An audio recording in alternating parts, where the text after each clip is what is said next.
Assalamualaikum warahmatullahi wabarakatuh. Perkenalkan, nama saya Yola Dwi Veronanda, NIM P051502210046 dari Prodi D3 Farmasi, Poltekkes Kemenkes Bengkulu. Baiklah, di sini saya akan menjelaskan tentang anatomi fisiologi sistem integumen. Anatomi sistem integumen.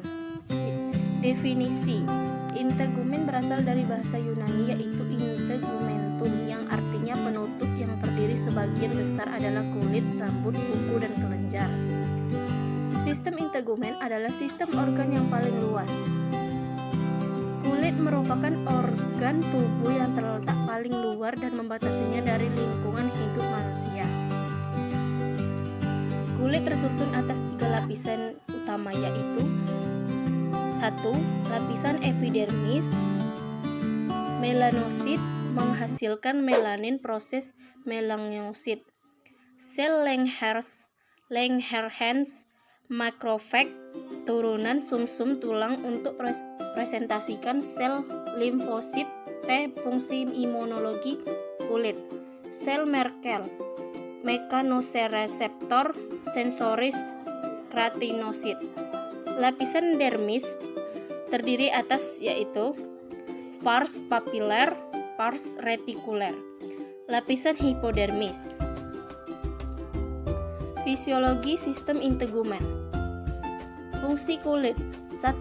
Fungsi proteksi kulit, menjaga bagian dalam tubuh terhadap gangguan fisik atau mekanis, misalnya tekanan, gesekan, tarikan, gangguan kimiawi terutama yang bersifat iritan, lisol, karbol, asam, dan alkali kuat.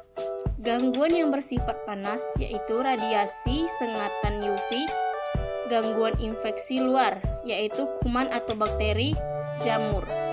Hal di atas terjadi karena adanya bantalan lemak, tebalnya lapisan kulit, dan serabut jaringan penunjang yang berperan sebagai pelindung terhadap gangguan fisik. 2. Fungsi absorpsi. Kulit yang sehat tidak mudah menyerap air, larutan, dan benda padat, tapi cairan yang mudah menguap lebih mudah diserap. Permeabilitas kulit terhadap O2, CO2, dan uap air memungkinkan kulit ikut mengambil bagian pada fungsi respirasi. Kemampuan absorpsi kulit dipengaruhi oleh tebal tipisnya kulit, hidrasi, kelembapan, metabolisme, dan jenis spekulum. 3. Fungsi ekskresi. Kulit juga berfungsi dalam ekskresi dengan perantaran 2 kelenjar ekskresinya, yaitu kelenjar sebasea dan kelenjar keringat. Kelenjar kulit mengeluarkan zat-zat tidak berguna lagi atau sisa metabolisme dalam tubuh. NaCl, urea, asam urat, dan amonia. Sebelum yang diproduksi, melindungi kulit juga menahan evaporasi air yang berlebihan sehingga kulit tidak menjadi kering. Produksi kelenjar lemak dan keringat di kulit menyebabkan keasaman kulit pada pH 5,65. 4. Fungsi persepsi. Kulit yang mengandung ujung-ujung saraf sensorik di dermis dan subkutis terhadap rangsangan panas diperankan oleh badan Ruffini di dermis dan subkutis. Terhadap dingin diperankan oleh badan Krause yang terletak di dermis, badan traktil Meissner. Terletak di papilia dermis, berperan terhadap rabaan. Terhadap tekanan diperankan oleh badan Vater Pacini di epidermis. 5. Fungsi pengaturan suhu tubuh atau disebut dengan termoregulasi. Kulit melakukan peranan ini dengan cara mengeluarkan keringat dan menyesuaikan aliran darah di pembuluh kapiler. Kulit kaya akan pembuluh darah sehingga memungkinkan kulit terdapat nutrisi yang cukup. Baik. 6. Fungsi pembentukan pigmen. Sel pembentuk pigmen atau melanosit terletak di lapisan basal dan sel ini berasal dari rigi saraf. Jumlah melanosit menentukan warna kulit, rasa, maupun individu. Warna kulit tidak sepenuhnya dipengaruhi oleh pigmen kulit, melainkan juga oleh tebal tipisnya kulit, reduksi Hb, oksi Hb, dan karoten. 7. Fungsi keratinisasi.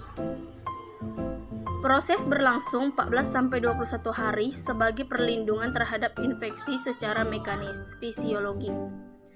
8. Fungsi pembentukan vitamin D. Dengan mengubah 7-hidroksi kolesterol dengan bantuan sinar ultraviolet, enzim di hati dan ginjal lalu memodifikasi prekursor dan menghasilkan kalcitriol berbentuk vitamin D yang aktif. Kalcitriol adalah hormon yang berperan dalam mengabsorpsi kalsium makanan dari traktus gastrointestinal ke dalam pembuluh darah. Baiklah, sini saya akan menjelaskan rangka manusia. Fungsi kerangka: A. Menegakkan dan membentuk tubuh. B. Tempat melekatnya otot atau daging. C. Melindungi organ vital atau otak, jantung, paru-paru, dan lain-lain. D. Tempat pembentukan sel-sel darah merah pada sumsum tulang. Bagian-bagian kerangka yaitu terdiri atas bagian kepala, bagian badan, bagian anggota tubuh. Kepala, tulang terdiri atas tulang ubun-ubun, tulang dahi, tulang hidung, rahang atas, rahang bawah. Tubuh terdiri atas tulang 1. Tulang selangka, 2. Tulang belikat, 3. Tulang dada, 4. Tulang rusuk, 5. Tulang belakang, 6. Tulang panggul, 7. Tulang ekor. Anggota badan terdiri atas tulang lengan atas atau disebut dengan humerus, tulang hasta atau disebut dengan ulna, tulang pengumpil atau disebut dengan radius. Kaki terdiri atas tulang kering atau disebut dengan tibia, tulang betis atau disebut dengan fibula. Sendi, sambungan antara dua tulang atau lebih disebut dengan sendi. Dengan adanya sendi, kita menjadi leluasa bergerak sendiri. Sendi secara umum ada 4 macam, yaitu terdiri atas kaku, engsel, peluru, dan geser. Kelainan atau penyakit tulang yaitu rakitis. Kaki berbentuk O atau X diakibatkan kekurangan kalsium. Baiklah, itu saja presentasi dari saya. Apabila ada salah, saya mohon maaf.